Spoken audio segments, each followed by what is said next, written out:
the presentation today. I appreciate you guys taking the time out of your day to be here. The three of us believe that this is an important topic, and it's certainly one that we feel is important relative to the highest standards in the real estate profession. And when we look at the wall over here, it says best prepared real estate professional with highest standards. And with respect to radon inspection and certainly home inspection, we certainly feel the same as well. So let's get going. What I'd like to do is introduce the three radon certified professionals in this room, and at least according to NRPP. I am Bill Branch. I run a home inspection business called 1-to-1 Pro. I also run a certification program for drone pilots nationwide. And we have John McCartney. I'm the owner and main inspector for Almost Home Inspection Services, and I'm getting into the radon measurement as well.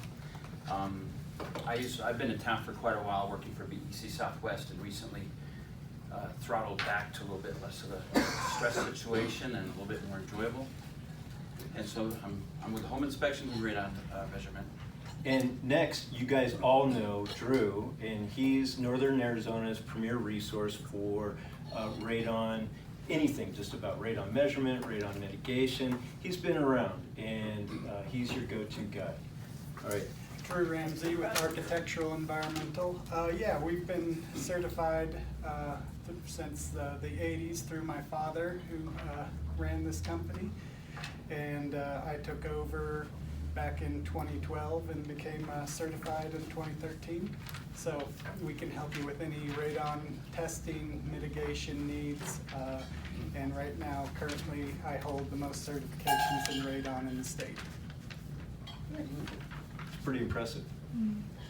In fact, in terms of the NRPP radon certification, the three of us, we are it within a 100-mile radius north of Phoenix. Yes? Can I ask, are we allowed to ask questions now or wait?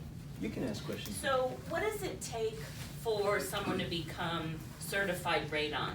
That's a really good question. It is a bit of a challenging process, and we're going to cover that in about 14 slides. Okay, perfect. Yes. All right. So in this, we're going to touch upon the relationship between the Environmental Protection Agency and radon, where that begins, where it ends. We're going to talk about who can test, which is just about anyone, okay? And we'll go into why that matters. Next, we'll talk about the value of the NRPP certification. This is a nationally recognized certification by EPA, HUD, Arizona Department of Health Services, and so forth.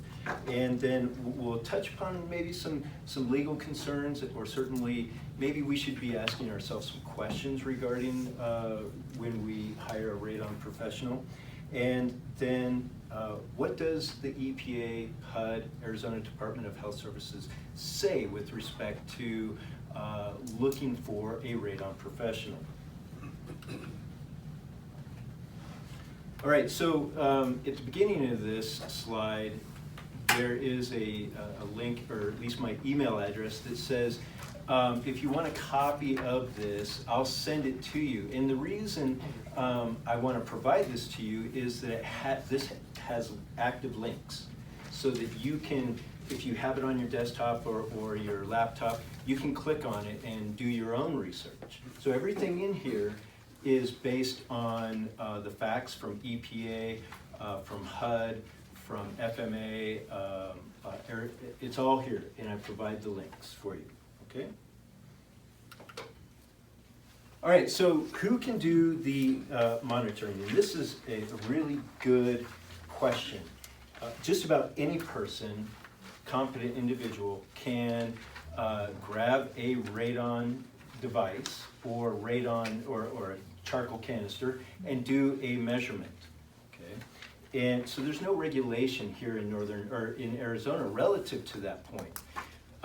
But the EPA and associated departments, they encourage heavily to find the right individuals to do this. And we'll get into that in just a moment. So, yes, there are approved devices and there are unapproved devices, and we'll cover that in just a moment. Okay, so if you go on Amazon.com and you put in Radon monitor, you're going to come across a bouquet of just the number of different types of radon devices are mind-boggling. Many of them are under $300, and in this case, these are unapproved devices. There is a list, and I can certainly provide that to you, of what's considered an approved device. And we'll go into that in just a little bit. All right, so the approved devices that we all use they're pretty pricey. Drew's are a little bit, I think, a little more expensive. They're right around $4,000 is what we use for our radon machines, but like most continuous radon monitors, they're some of the most accurate devices you can use. It gives you hour-by-hour averages, and it also tracks a lot of other different data points, so you can kind of tell whether or not maybe a test has been altered through windows being opened or not following other standard test procedures, which will show you a test that we have that demonstrates that. And all approved devices, if you're working with an approved radon professional, there are some rules that we follow to maintain that level of excellence, because naturally, of course, radon is a health risk. And we want to make sure that when you hire us, you're getting the right measurements done the right way, and the measurements are interpreted as they should be. Okay. Any of you guys can do a radon measurement. You can lease your own device. I lease mine for $120 a month, and it comes with a calibration once a year. I don't even have to do anything. They send me a new one. I send them the old one, and they recalibrate it. So, by the way, anyone in here not tune up their car in the last 5 years? Right, and we'll get into this. This is why it's important to hire a certified radon professional, because we are required to make sure that these devices get the tune-up, because the measurements move over time. And so this calibration makes sure that it's in the right spot, and we'll talk about this a little more. Okay, so if you want to do it yourself, which, that's perfectly fine, the question becomes, do you want the responsibility? And if you're going to get error and omission insurance, many of the insurance companies require that you do have the certification to be covered.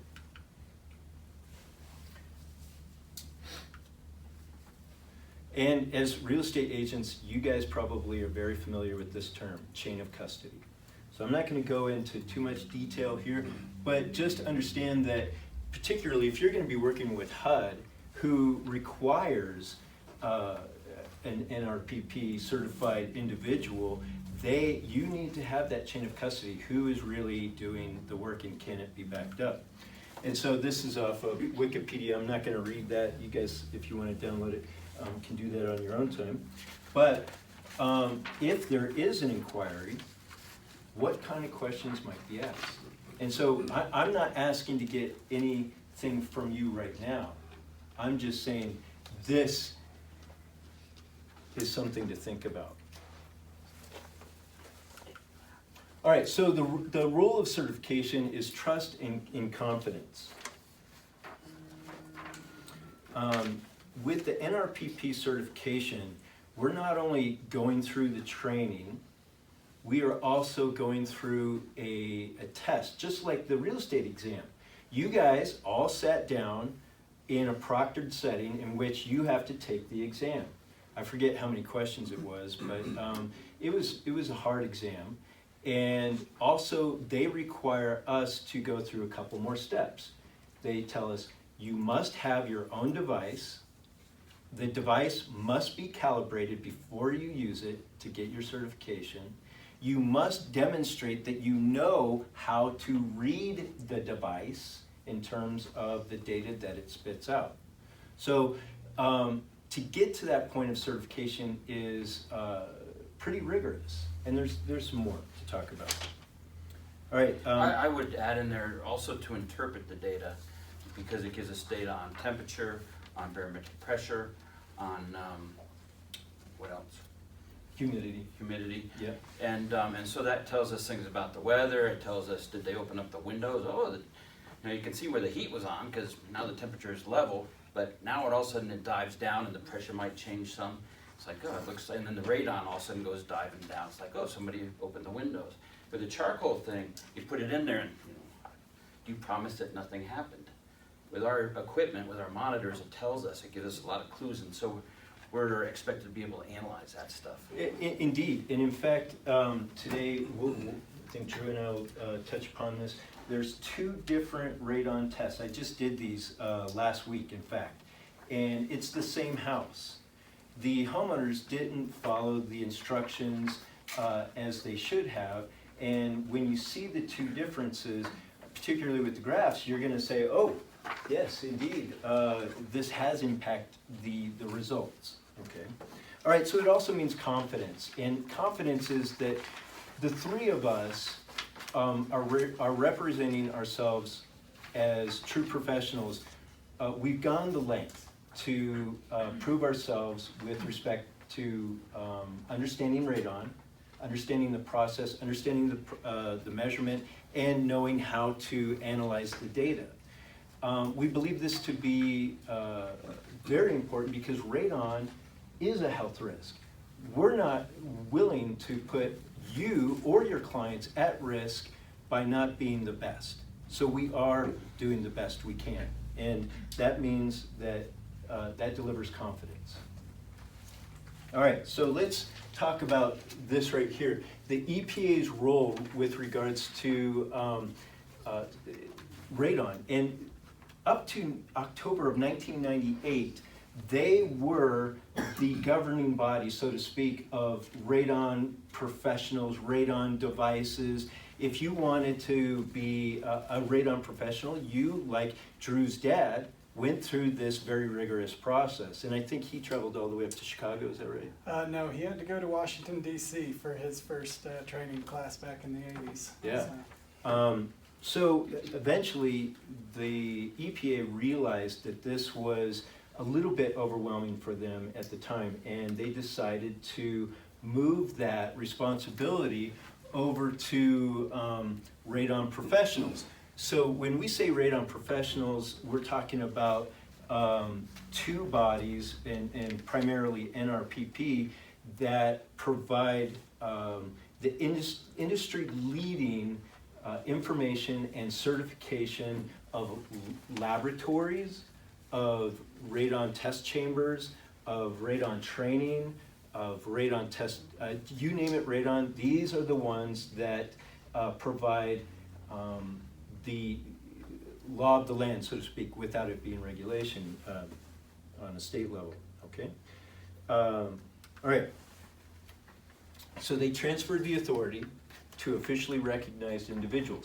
Now this, I can't emphasize enough. This may come as a surprise to you. The EPA radon certification does not exist, not since 1998. EPA recognizes radon professionals. They recognize radon certification like NRPP and NRSP, which we'll talk about in a moment. And those are the only 2. So understand that if anybody were to say, we're doing an EPA certified 48-hour test, it does not exist. Why did that change? The burden of managing that on the EPA level was a little bit too much, and a for-profit business, like most for-profit businesses, are interested in the bottom line. and streamlining. Hey, Mark. So here we have NRPP. This here is the nation's recognized radon professional certifying body for laboratories, test chambers, radon professionals, radon training certification. And then there's another one, which these guys, it's hard to say what their future looks like. I hope it's gonna look good. But right now, NRPP really is doing an amazing job of making radon professionals amazing.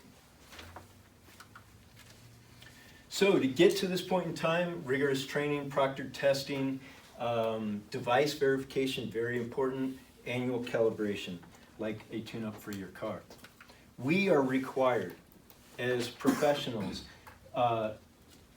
certified professionals with our devices, they must be recalibrated annually.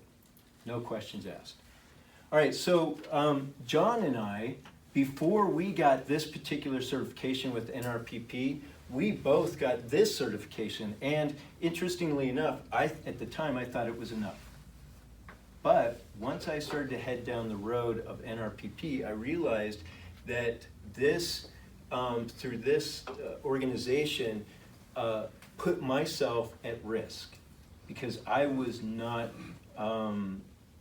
as qualified as we are today. My device, they didn't demand device verification or continuing education credits, things like that.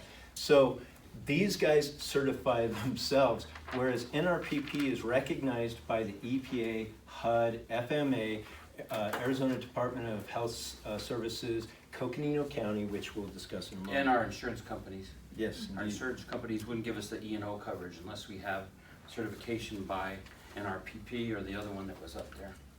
So that's pretty important. So, Internachi, these guys are really, really good with respect to home inspection.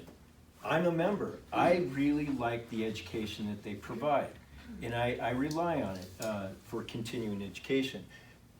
That's where their subject matter expertise exists.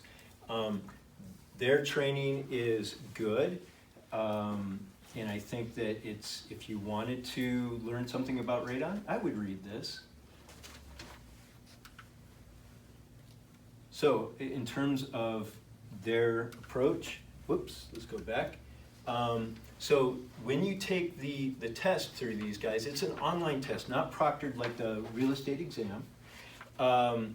And there's no device verification or calibration. So when we become certified professionals, we have to list the device that we're subject matter experts in. Okay, so some side stuff. This is what the HUD says for the Healthcare Act for National Housing and also Multifamily Development radon. All mortgage insurance applications during this process, there needs to be a radon inspection, and it needs to be by NRPP or NRSB. NRPP, of course, that's the three of us here. Arizona State Board of Health says that the EPA recommends that you contact one or both NRPP or NRSB. It's not required here in Arizona, but they recommend it through the Arizona State Board of Health, and they suggest that homeowners always should always require proof of certification. And that's what we carry in our pockets. You'll see that here in just a little bit, a little card that verifies, yes, indeed, we've met the requirements of certification, and we can be found doing some research on the internet. All right, so this is what Coconino County says. This, by the way, I'm going to let Drew jump in here in just a moment, but again, this is an active link that you can follow, and Coconino County recognizes that radon is a health concern.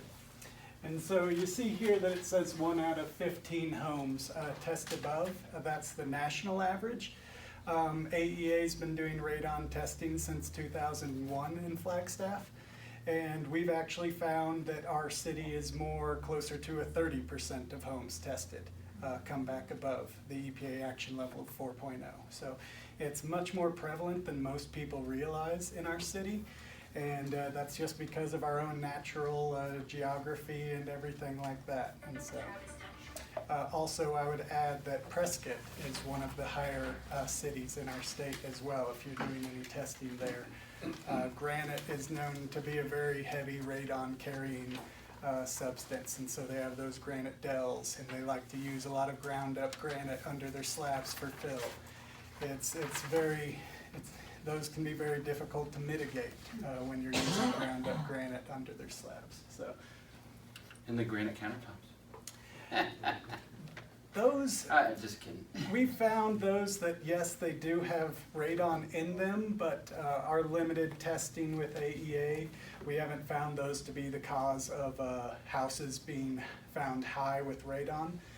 The last time I was able to test a countertop, what we did was put a machine directly on the countertop, and then we put it on a step ladder just a foot away from the countertop, ran them at the same time, and on the countertop came back at a 6.3 picocuries per liter of air, which is above that 4.0 action level. But just a foot away, it came back at a 1.3. Wow. So yes, it's radon containing, but it most likely isn't going to be the major cause of why you see radon levels in a home. Great. The next, do you have a question? I was just gonna say, I think a lot of ours comes from the limestone, which came from the granite.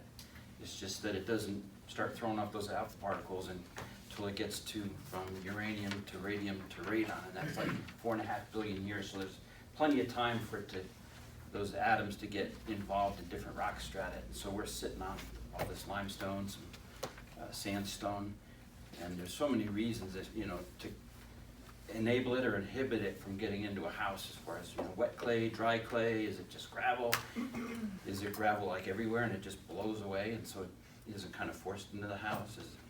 So it's as far as radiological concerns, it's an alpha emitter only, the radon gas, is that correct? I think so. No, it also shoots off a beta particle, but the alpha particle is the more damaging of the two. That's You an can internal actually acid. stop a alpha particle with a paper sheet, a sheet of paper. And so that alpha particle is what's gonna be causing the damage to your lung tissue, the mutation that leads to, that can lead to lung cancer down the road. So radon-222 has a half-life of 3.8 days before it turns into polonium-218. And so during that transformation, that's when you see the alpha and beta particles shoot off. So if that transformation happens in your lungs, that alpha particle can damage or mutate your lung tissue, or that alpha particle can do what's called plating out onto just particles floating in the air, dust, pet dander, and anything that's up down to 3 microns actually that's floating in the air. That particle can attach to it, and then you can breathe that particle into your lungs, and then it can plate out to your lung tissue, which can lead to potential lung cancer down the road. Okay, I'm afraid. Yeah. Yeah. No, my question is, you mentioned the countertop versus the step ladder difference, and you also mentioned the word, action level. So if I'm not getting ahead of things, my question would be, is it, if you took 20 different readings around the house and there's one that is above that action level, is that the trigger point? Is that where you say, we have to take action in this house, or do you take an average of the whole house? How does that I'm work? gonna jump into here and then let Drew answer it. Okay. As NRPP certified individuals, we're trained to select the right spot in the house, the spot that matters. And this is really important, but I'll let Drew jump in on that. As far as testing, you don't keep on testing until you get a result you want. So if it's been done with a approved machine by a certified person in a certified location, it's not really appropriate to then try and test 5 more times and be like, well, this one's low. Yes, they can fluctuate, but as far as if you did multiple tests, you're supposed to average them. but you're supposed to average them in a per location. So if you did one here and you did multiple tests in this room right here, you would average them together. But not in a closet, it's gotta be tested in a place where there's people there most of the time, like a living room, a bedroom. Not in a bathroom where you throw on the, exhaust fan all the time and open the window and the radon just blows right out of there. Or it might be high if you had it in the water, but most people have city water, so should be good, should be Right. tested. So the next 3 slides, I'm gonna talk and then hand it over to Drew.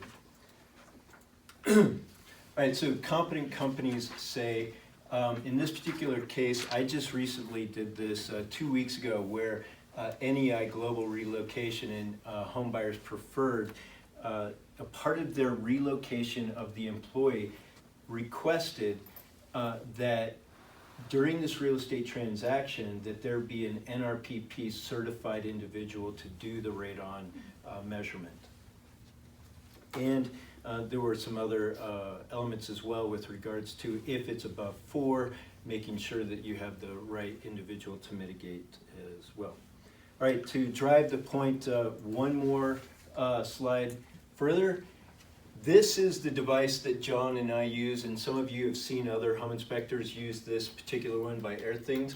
But most importantly, that the vendor who creates this provides for certified individuals a QA/QC document. We're required to manage our business professionally and to have a quality assurance, a quality control program, and to have it all filled out relative to who we are and what we do, right? As it should be. Well, within that particular document, it identifies what a qualified measurement professional is. This own company says the measurement professional has been certified as a radon measurement professional with ARST and NRPP, pretty much the same company. Okay, so InterNACHI radon certification, that's what John and I first started out with, and this is what we have now. And side by side, because this is really important. At first, at least for me, when I had my radon certification through these guys, I really thought, I am ready to deliver excellence, right? I was wrong, particularly with respect to having gone through the rigor of the NRPP. I realized that I should have done that first. Okay, so here we can say who are they recognized by? EPA, HUD, FHA, I was calling it FMA earlier, but anyhow, Arizona Department of Health Services, Coconino County. These NRPP certifies radon laboratories. It certifies testing chambers. It certifies radon training programs. Rigorous proctored exam. In order to maintain our certification, we need to go through continuous education, a lot like realtors, right? We are required to use an approved calibrated device. It is calibrated every year. Proof of device calibration, this you can see on every radon device that's approved and has been calibrated. Turn it over and it'll actually say when it was calibrated. And it will also say who did the calibration and when it's going to be calibrated next. If that date is past that, those dates are considered unreliable by NRPP, or at least the radon reports. What does NRPP stand for? National Radon, Proficiency program. thank you. Also, it requires QA/QC assurance, requires radon-specific code of ethics, which is particularly important. And this right here is so important. This is it. On your desk, and we're gonna touch upon this. Do you mind if I touch upon this now? Go for Okay. it. You're gonna see, you guys are gonna have to share, you're gonna see 2 radon reports. On the front, one says 1.7 and the other says 3.4. I did these last week. It is the same house.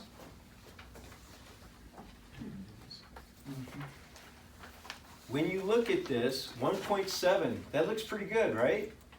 That's under 4. In fact, it's under 2. Woo! I have no need to test, right? Except we're trained to interpret this data, right? And so if you look at page 2 and 3, I think, right? It should look like this. Okay. Now, go to the same one, or I mean, go to the other one, to page 3. And you will notice the difference. Top one is radon measurements, and the bottom one is temperature and humidity. When I saw this, this meant I needed to have a delicate conversation. It meant that I needed to say, you know, what could have caused this anomaly along the way? Can you help me figure this out? What would have created this, right? And so we can definitely say that based on this, that windows and doors were open for long periods of time. I don't know if this was done intentionally or not to try and lower the radon levels, but they were successful, right? It was 1.7. Hooray! We don't have to do any mitigation or anything like that. It's low. But because we're trained to interpret these correctly, right? I said to the buyer, I think it's probably a good idea to retest. And he says, I think you're right too. And so I went out there, and at this point, I was able to talk with the sellers and said, hey, there's an opportunity here to retest and see what that looks like. And we did that, and again, I covered the requirements to make sure that we have a successful radon test. And you can see how different when you follow the rules. So humidity and temperature has something to do with how the test comes out? It tells us some clues on what's happening with the house.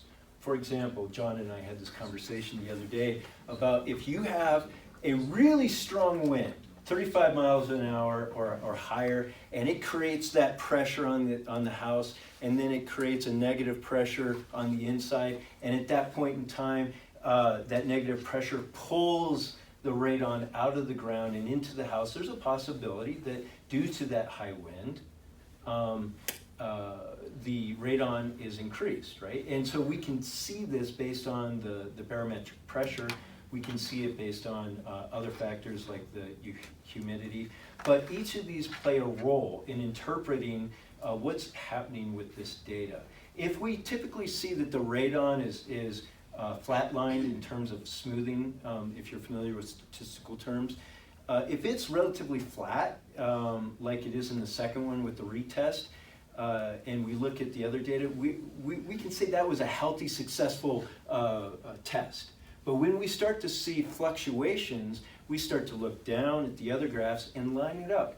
And then we can see, maybe there's an opportunity here to retest and make sure that it's done right that particular time. Okay, so let's see. Boom, tell you. Okay, and so this pictures both of our two types of machines that we use. I use the FIM2 Tech continuous radon monitor. That's the blue one, and then John and Bill both use the AirThings radon monitor. Both of these are continuous radon monitors that give both of us the ability to see barometric pressure, temperature changes, humidity changes, and they'll also tell us if the machine's been moved.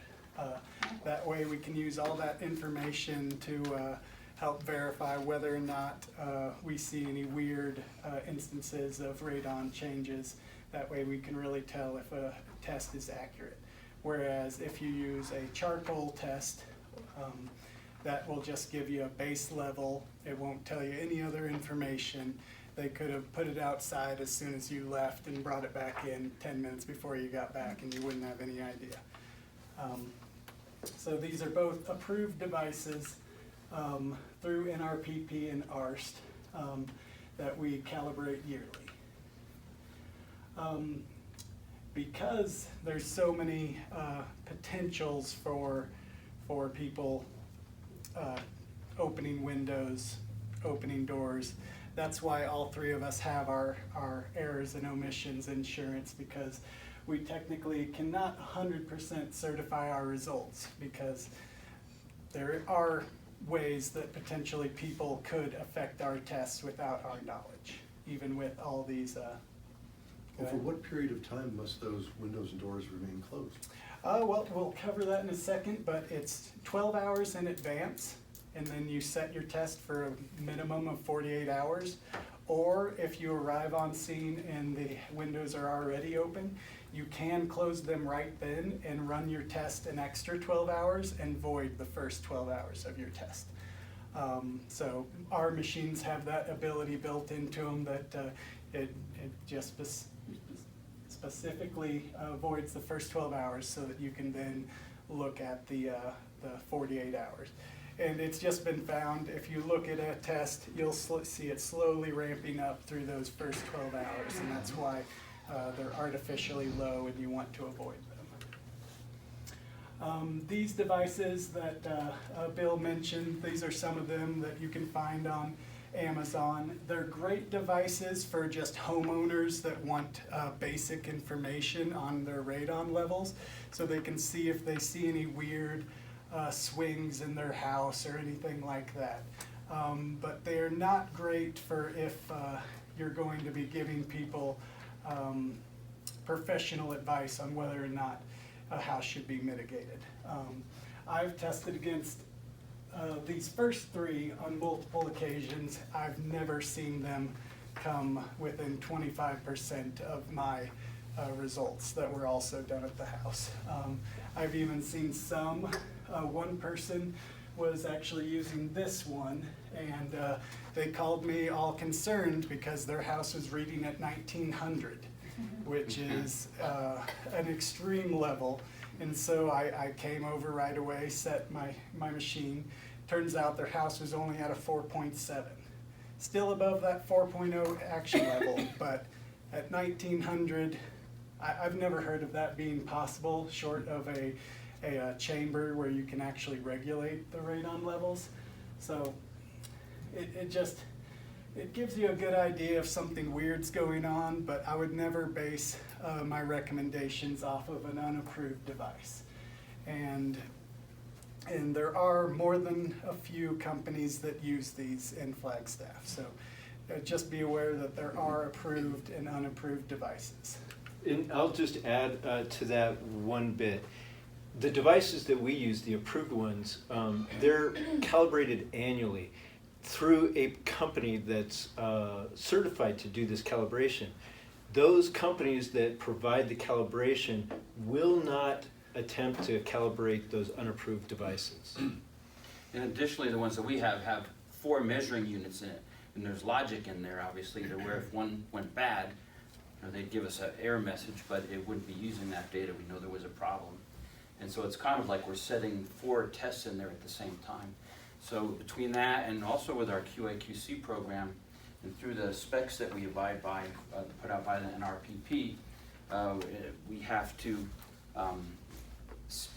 if we're calibrating it once a year, in between that at the 6-month mark, we need to set 2 machines together, and like we just did last week, and we got measurements that were 10.2 and 10.3, and that's really close agreement. And we're not going to figure, okay, if we had a 10.2, maybe we won't mitigate. It gives us the general idea that there's a big issue here that we need to address. And every 10th measurement, we're also supposed to do. I've been using the charcoal tests to check it just in case something happened. Even every 10th unit. So there's a lot of checking. There's a lot of sweat that goes into making sure that we're doing a job that'll stand up and our insurance companies will be happy with. And right here illustrates the very reason why we calibrate. because you can have a low accuracy, high precision machine that over time, if you haven't calibrated your device, it can slip into one of these other categories. And you wouldn't know it unless you send your machine in to be calibrated. And so this is what you want to see and what the labs guarantee when they send it back to you, that you have high precision and high accuracy. And so that's why getting your machine back calibrated, and then like John was talking about, taking your other machine that might be only 6 months since calibration, you set them again by each other, and you can compare whether or not they've lost part of their precision or accuracy over that time. And so this is just the calibration, and checking our results helps us avoid our machines ever moving into these other three possibilities.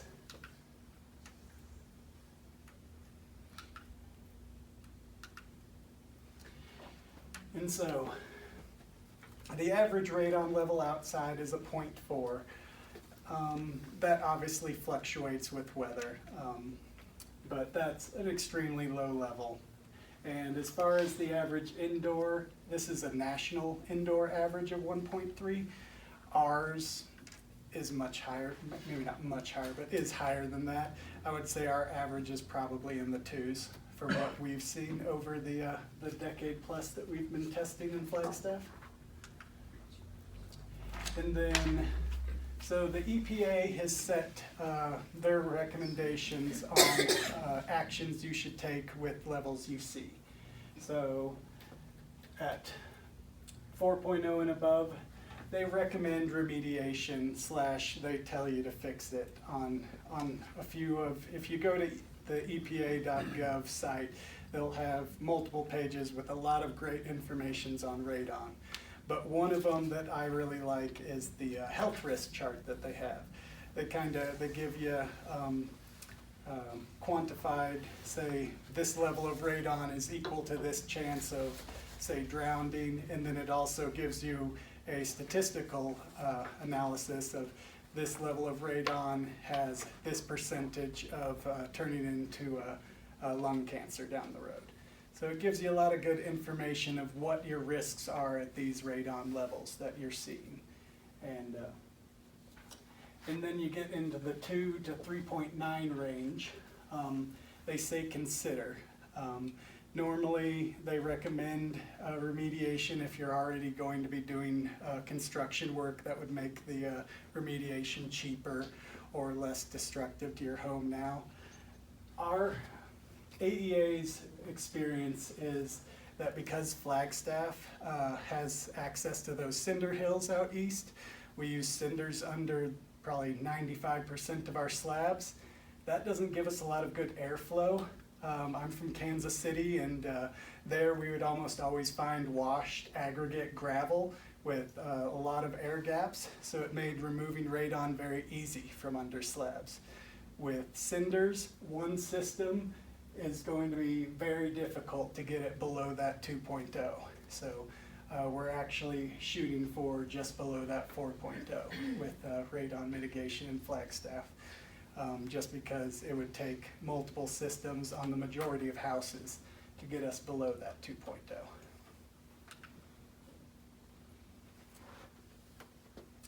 And so there's quite a few test procedures that we want to meet. The first one being closed building conditions 12 hours before the test. So if I'm setting that at 9 a.m. the next day, we want to have all windows and doors closed up 12 hours in advance. This doesn't mean the house has to be unoccupied. People can be living there. It just means that normal in and out is what you want to hold the occupants to. Just not propping out open doors. If you know an occupant's looking to move out during that time, since it is a radon or a real estate transaction, it's something you want to check with any occupants. Will they be moving out? Will they be opening windows because it's hot? So it's something you want to verify with any occupants before we finish scheduling a radon test. And so with us, we will tape a notification on the door just stating that radon test is in service, and that that will then show all of these test conditions on it. So anybody entering the house is aware that a radon test is happening. It will state the do's and don'ts, contact information for that radon professional. And so this just states those 12-hour closed building conditions with 48 hours minimum. So the 48 hours is the minimum that we do radon testing for. You can do a long-term test of 91 days, but obviously that's not very doesn't work for a rate or for a real estate transaction. Did you want to touch on this? Did you say? Yeah, just go ahead. So the 12-hour, making sure the building is closed for 12 hours, it's so that the radon can reach an equilibrium. And so you can see in this graph, you know, the windows are all open and we're down at that 0.4 level maybe. And then as soon as you close it up, it starts climbing up to whatever it's going to be. And so if you're saying that this is part of the 2 days, it's going to throw off the numbers. And so, you know, I've heard a lot of realtors say, well, isn't the test only 2 days? That's not going to get it a lot. I mean, sometimes there's nobody living there, hasn't been. Don't know if people have been in and out before I got there. But if people are there, you know, the windows have been open usually. So it really throws it off. That's really important. And I've also had realtors say, well, yeah, this one other guy, he puts one in the living room and one in the closet. Well, the closet probably doesn't have the same airflow, right? So it's not going to give you a good reading there. So there's a lot of things that we think about when we're doing the testing. Right, and one thing I want to add to that is that when you get your radon report, right, okay, and you're looking at this and now you're an informed real estate professional with radon, and you see on the radon report, the graph, so the other one is more of a straight line, right? And then this one is a little bit up and down. If you see something where the radon levels gradually climb like this, it typically is a good indicator that the 12-hour closed building conditions were not followed. In other words, they started the radon measurement as soon as they got there and said, you know what, I'll see what it looks like at the end. So if you see that climbing radon, it's usually an indicator that maybe retesting is a good idea. And that's only for the first 12 hours, not during the test. It's very common to see a trough and peak of radon levels in a house. Well, do you do graphs? Because I thought the ones that I've done with you are 2 strips. We don't, we can. Okay. So we don't have to see the graph if you've seen them and you can tell. Right, Okay. yep.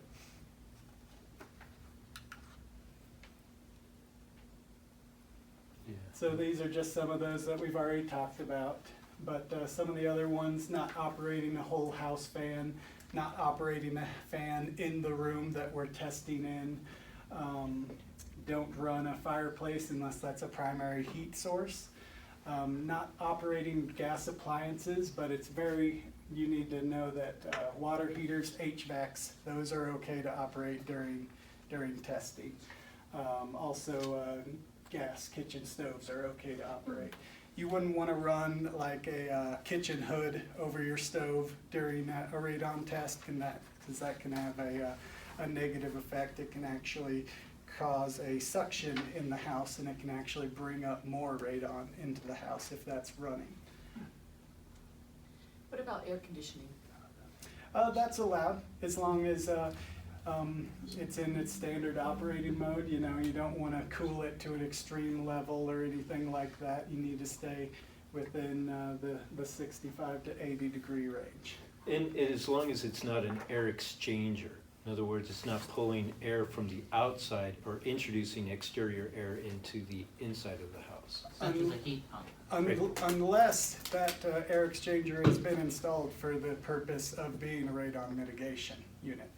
That is a way to mitigate radon, is an air exchanger. Generally, that's installed on houses that have issues with doing a subslab decompression system, which is generally the easier and cheaper way to mitigate radon. whereas an air exchanger generally runs anywhere from 10 to 30 minutes an hour, and it's just bringing in fresh air, taking out air from the house, and it's exchanging that heat. But because it's not a perfect one-for-one exchange, you have to reheat that air you're bringing from the outside. So during the winter, your heating bills can go up substantially if you need to run your air exchanger a lot. So that's why it's generally a better way that can add your monthly cost by anywhere to $100 more a month, whereas a Radon fan is made to run between $3 and $4. So. Hey, can we talk a little bit about neighborhoods and what particular neighborhoods around Flagstaff are gonna be We did. profoundly, affected by this? Also, is there something in a house that would make it, just because it is built, more susceptible to radon? Is it a slab? Is it sitting on a stem wall? Things like that? Sure. So, yes, we have found that the west side of Flagstaff has higher levels of radon than, say, the east out in Doney Park. But I still have systems in Doney Park. So just because it is less there, I would never say never test in Doney Park because it's less likely. It just means that fewer houses have it.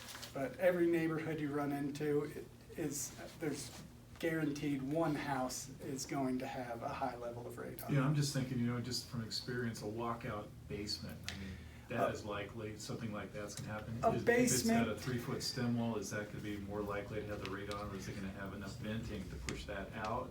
Well, any time that you have a partial basement, walkout basement, or a full basement, you've now increased the area of radon intrusion, because now part of your walls are buried. So now you have radon coming in through part of your walls as well as the slab, whereas a house that's just sitting on a flat slab that's not buried at all only has radon coming in from the slab. You had a question?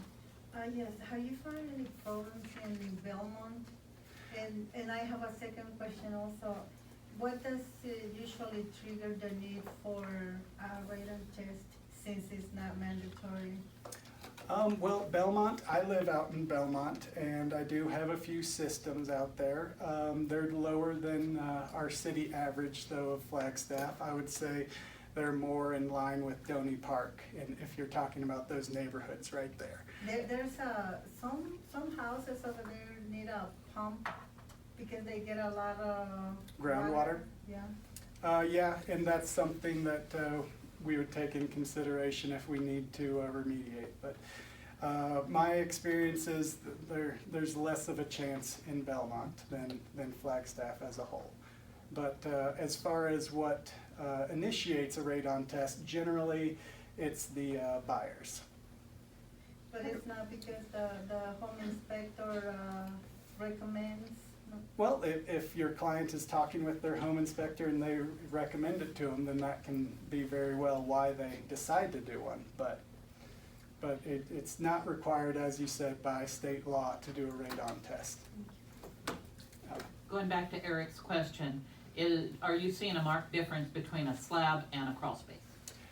Yes and no. So crawl spaces that have good vents that are open all the time are generally less likely. But if you have a crawl space where the vent runs straight into a floor joist, you're not getting a lot of air into that crawl space at that point. If you have the vents with no obstructions on good opposite sides, the air will just flow in and out. It's never a guarantee though. I've definitely done more than a few crawl space jobs because even though they did still have vents. But if you have a lot of vents in a crawl space, it does bring in fresh air. That fresh air will dilute the radon before it goes up into the house. What about new construction? New construction, there's not really a good way to test whether or not a house is going to have high radon levels in it before, because testing the soil isn't going to take into effect what type of building it is. Like we just talked about, does it have a crawl space with a lot of vents? Is it just a slab on grade? You're testing the soil beforehand doesn't take any of that into account. So I don't ever recommend it just because you really have no idea until after the fact. And But if it's an alpha emitter only, how's it getting through a concrete slab? Is it through cracks that it's coming through? Because alpha radiation only travels about 2 millimeters. Well, since it is a gas, radon 222 is the only gas in the radioactive decay chain. And so that's essentially the delivery method. That's how it's coming up into your house. That's how it's getting into your lungs. And so yes, it finds those cracks, crevices in your slab. Lots of houses have a gap between the stem wall and the slab that is called the expansion joint, since we have such big heat swings during night and day. And so your house is warmer than the air under your slab. And so that just puts a weak suction through the stack effect. And that's just slowly drawing the radon gas up into the house continuously. So, I'm curious, could you touch on that short distance he mentioned about just 0.2 millimeters? And, you know, I mean, if it doesn't survive even an inch, then where is that risk level really, I'm wondering? Yeah, okay, so that's a great question. If it has such a short life, half-life, how does it get from down there to here into your lungs? Well, the decay process is not necessarily happening down there in the ground. It's happening everywhere around us. So the radon in this room, in fact, you know, there's just a little bit of it happening as we speak right here. And at some point, the radon, 3.8 days, it has decayed into the alpha and beta particles, and that could be here, here, anywhere down here. If there's aerosols in the ground, in the air, it can plate to those or attach to those. It'll attach to the walls, at which point it's okay. But yes, it can happen anywhere when that decay moment happens. And it's not just the radon, the decay products, right? They keep giving off alpha particles until it gets to lead.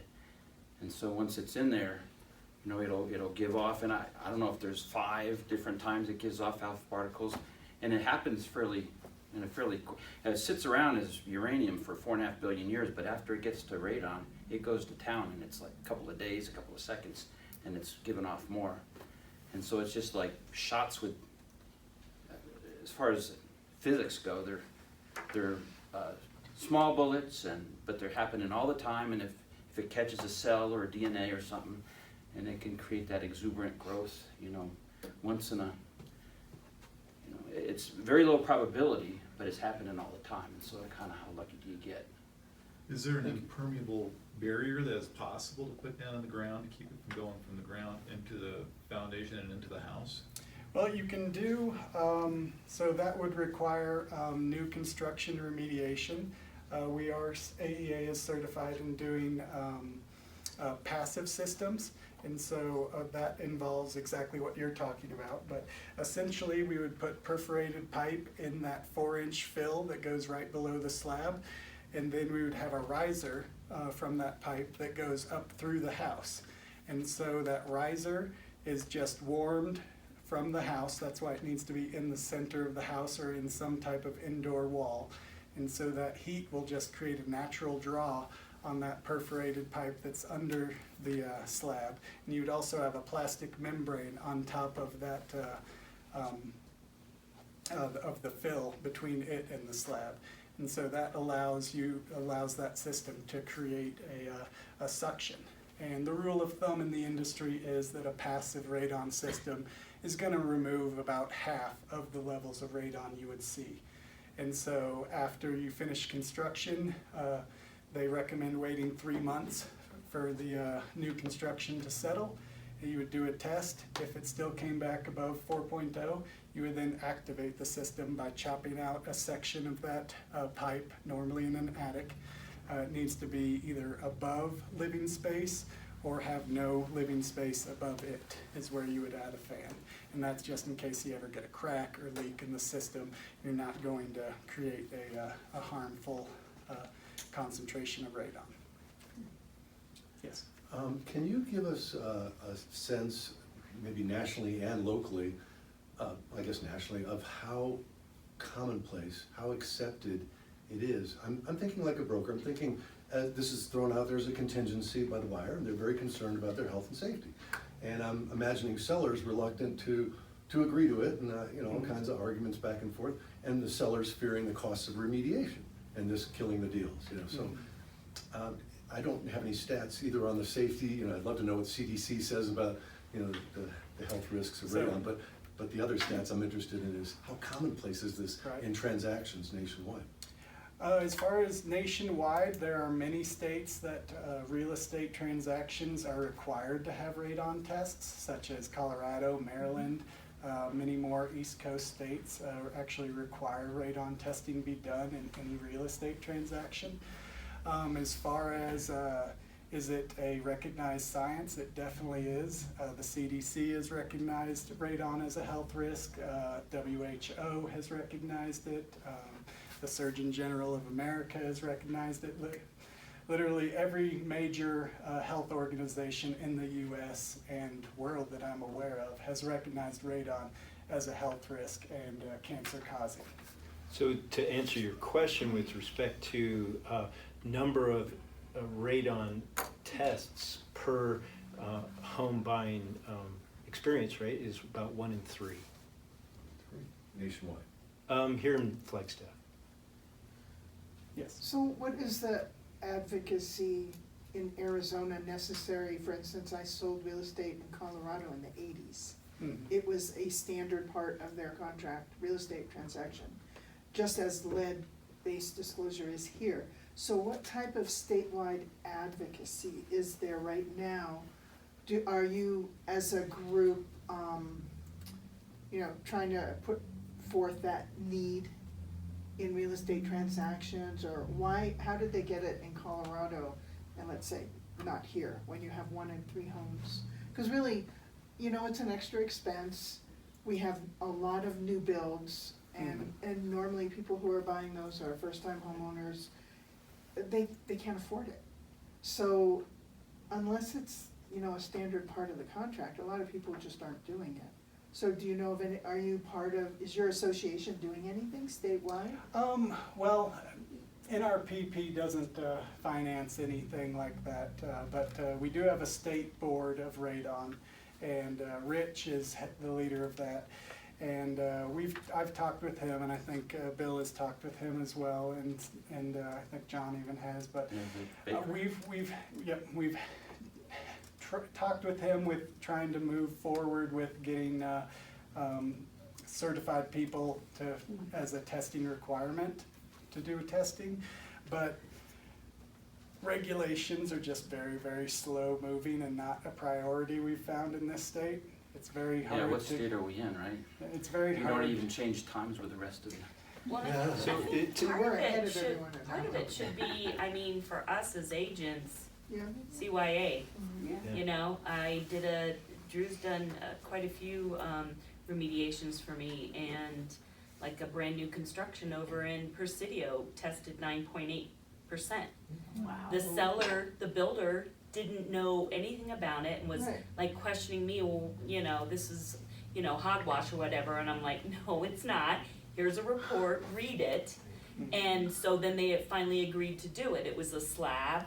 It tested at 9.8. Wow. Brand new construction townhouse over there. So to answer the question, and I find this to be so exciting because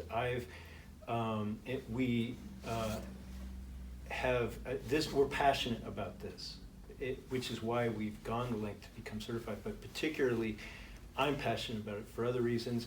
I have reached out to various policy-making groups to seek their guidance, those who have a history in developing radon policy and regulation. So as Drew said, yes, it is slow going, but if anyone knows anything about me, that once I set my teeth onto something, I rarely ever let go. So yes, I hope that maybe in the next 5 years, we'll see some changes. New home buyers, they might have kids coming along. And then they sell their house 30 years later, and then that buyer says, let's get a radon, and it's like a 12. It's kind of hard to tell the seller about that because they've kind of presided over that family in that house and been exposed to larger chance of, you know, the kids coming down with cancer, which, you know, for $200 to get a test, that's pretty small insurance. Yeah, Pretty and cheap it's- insurance. There's great hyperlinks in the buyer advisory about it. Well, And I'm really, aware the of that, but I'm mitigation just isn't wondering bad if you're, either. cause it could get on our contract at Right. some point. And that's something we are definitely pushing Yeah. for. Unfortunately, the rest of the state doesn't have as high levels as Flagstaff and Prescott. Got it. So it obviously doesn't come up to them as a big a need as it would up here. A lot of information for testing is that once a house has had a radon test above that 4.0 EPA action level, they recommend testing every 2 years. And that's because the rate of decay changes over time. So that level can actually go up. And so if you've had a house that tested low, they actually recommend testing every 5 years, because it is possible that your house can now test above at some point, because the levels can Even different change. seasons. The HVAC comes on, and if that's creating a negative pressure in the house, it may start, you know, in the winter maybe, or in the summer if they have AC, it could start sucking it up through those cracks faster. So just because you have a 3 now or a 3.5 now, oh, maybe we don't have to mitigate it, doesn't mean that you won't have something above a 4 during another season. Or even if you just change your flooring. I tested a couple months ago 2 houses in Walnut Meadows. The same house on the street, but one street over, so really close. One was a 0.8 and one was a 3.2, I think. And it's like, boy, it should have been, you know, the geography or the geology is the same. And I'm an engineer, so I always have a theory. And the house, the lower reading house, had a floating floor and they put that plastic sheeting under it, and it was like in every room. And I'm thinking, well, you put plastic over the whole thing and you lap the joints, and then you put something to keep it from separating on top. You know, that helps. So there's so many reasons for it to go up or down. You just can't think of all of them.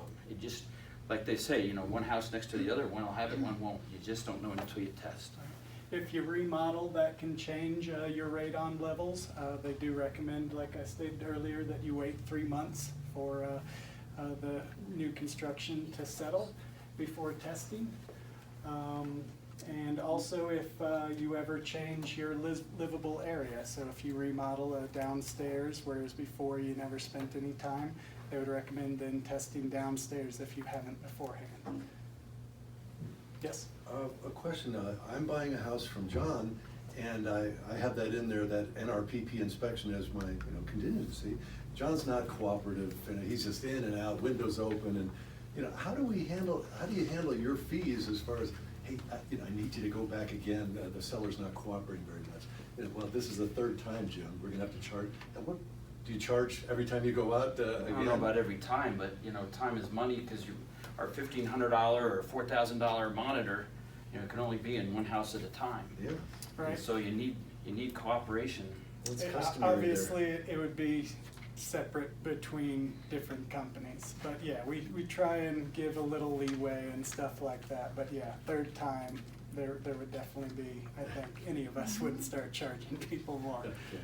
Are you gonna talk about the costs of remediation and what costs more than, let's say, one house costs $1,600, the next house down the street costs $3,000? What's the difference between the two? They cost one Right. more expensive We than the other? certainly can. We are certified radon mitigators. Crawl spaces are definitely more than slab on grade, and that's just because with crawl spaces, now we have this open area that we need to run a vent pipe through, and then we need to go back in and run plastic, which we need to seal around all the outside walls, around any supports, any pipes that go floor to ground. And so depending on how tight and how much square footage of a crawl space, if you're working in 18 inches, work's gonna go really, really slow. That's gonna be a really expensive system, because it's gonna take a lot of people, a lot of time to get that crawl space work done. And then from there, it transfers to the outside, which is essentially the same as the slab on grade. Your pipe, your 4-inch PVC is going into that crawl space, whereas normally it would be going under the slab. up into a sealed So radon generally, fan. to mitigate, you're gonna drill a hole underneath the house and put the PVC pipe in there and then vent it out? Is that how the? Yeah, we on would a- create on a a slab? collection area under the house. And so, depending on how tight the fill is, depends on how much fill we remove and stuff. But two-story houses cost more obviously than one-story houses, just because it's more work, slower work, the higher you get up, how much digging we have to do to get under the slab. Is the slab sunk, so we have to start on the inside, put our hole through the slab, and then transition back to the outside through the wall. All these little things change the cost of a system. But just generally speaking, if it is a slab, and what you're gonna do is you're gonna use some device to tunnel underneath, correct? Like, let's say for instance, I'm only removing about 5 to 10 gallons worth of fill, so there's not really any tunneling per se. How far under are you going? Just 5 to 10 gallons worth of fill, so only about, you know. Do you usually come from the outside, or you just, if you I can come find a from- closet, you just drill it down through the floor of a closet and go in? I try to avoid having the systems in the house, because that will also increase the cost, because there's just a lot more work, a lot tighter work conditions generally. And not every house has an attic for you to put the fan in to start with, because you're not allowed to put a fan in a livable space or below a livable space. So, and since we use cinders, we generally need to use a more powerful fan than if we used bigger aggregate gravel under our slabs. And so those bigger fans can create more noise, can create more vibrations that can then cause that in your living area or just above your living area in that attic that is harder to avoid than if it's already on the outside of the house.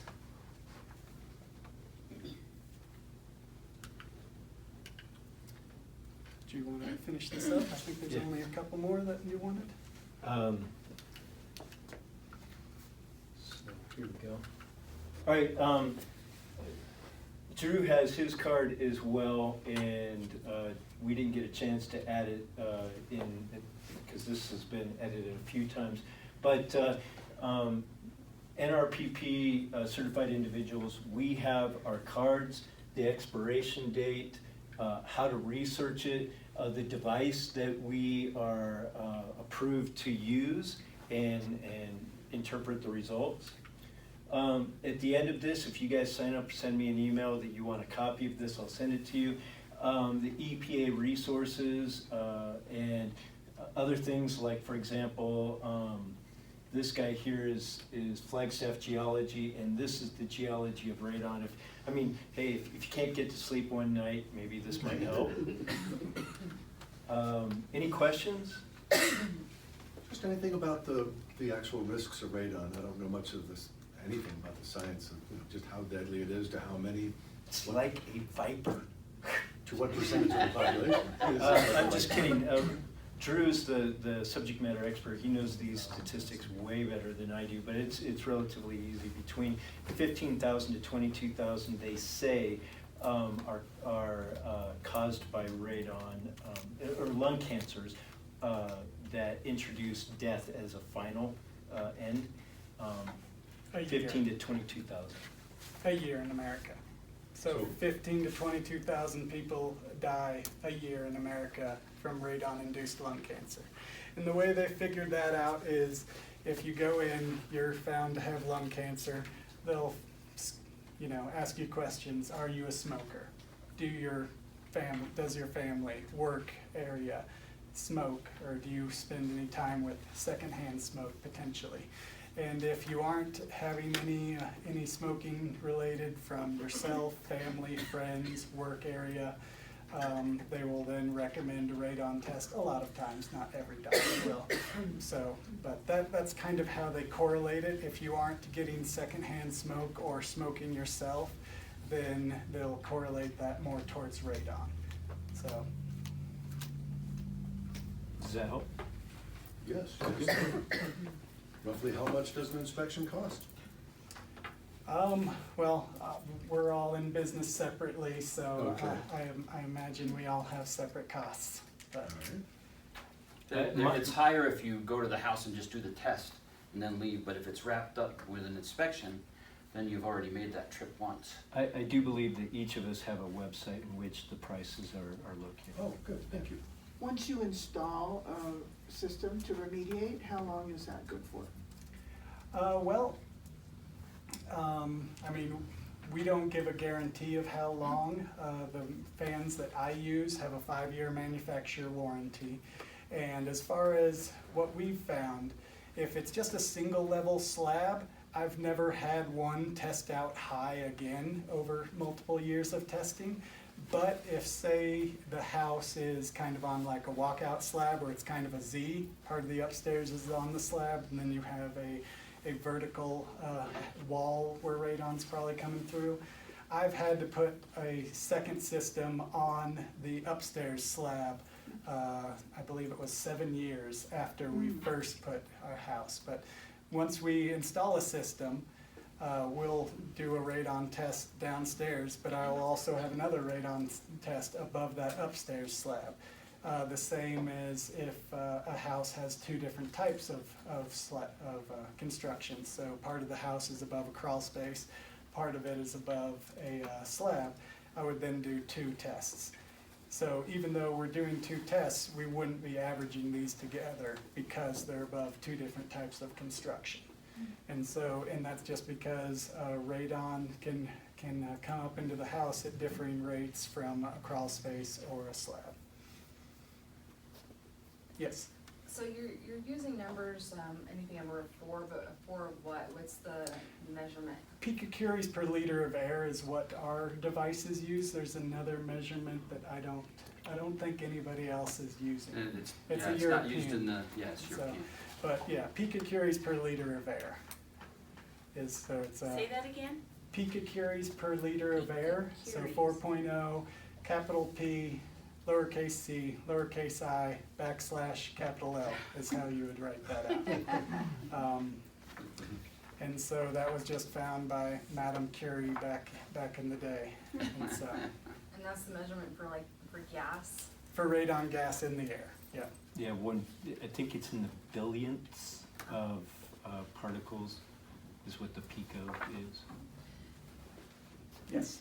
So, I have a question, because a lot of the homes that are being built now, they're very high efficient, so they have blown-in insulation. So are homes that are airtight more at risk than, say, one that's maybe more airy? We've talked about this some, Bill, you can. This is great. This is an awesome question because I had this not too long ago that the statement was an airtight home would more than likely have a higher level of radon, right? And so when I thought airtight, my immediate thought was the house is sealed underneath and it's also sealed, around the walls and the ceiling. And that was my thinking because radon should not be entering nor leaving, so how can it register a little bit higher? Well, as it turns out, as you mentioned, the airtight house, a greenhouse, is one that's has a tighter seal on all walls and the ceiling, but not the floor. And so that way, the radon comes in, begins to do its decay and go into the alpha products into the air, and so the introduction of new air or fresh air is less. So therefore, it's going to be a little bit higher. So yeah, you get those older houses with the old windows, that just leak like none other during the winter. That's actually technically good for your radon levels because that's actually fresh air coming in. So yes, if a new construction is built extremely tight, I have found that they are higher if they don't have some type of fresh air makeup coming in. Lots of them that are built do, but not all of them. So some do, so some don't, but if they don't have some type of fresh air makeup coming in to make up for the lack of air exchange from the inside and outside, those would probably be more likely to have higher levels of radon. So you had mentioned before too that there was ways that you didn't test the soil, but that if you're in new construction, you could put down like barriers. Yeah, In passive advance? system. Yep, you could try just a vapor barrier. That's not going to do a lot, we've found in the industry. A vapor barrier would just be a plastic membrane that goes over the cinders before you pour that slab.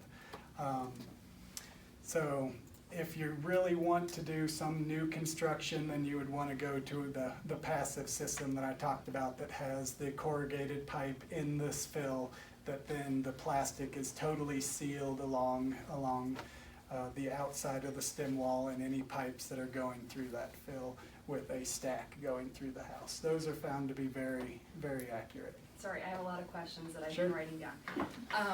I don't mean to monopolize them, by the way. But what about if you were to do a barrier on your concrete slab, like such as epoxy? There are those types of materials out there. I have never found, I only know of a couple people that have tried those in the Flagstaff area because they had unfinished basements. And so this epoxy, it's supposed to like sink into the slab anywhere from 1 inch to 2 inch, they're telling me, and it's just almost like a sealant essentially. The last one that I had any experience with, he saw a 7, and once he put that down, it dropped to a 5, I believe. So is it going to help some? Yes. Is it going to rectify the problem completely? Not likely, but possible if you're right on that level of 4.0. Thank you. Mhm. Any other questions or anything? Very informative. Great. Well, thank you for having us. We appreciate it. Thanks for the lunch.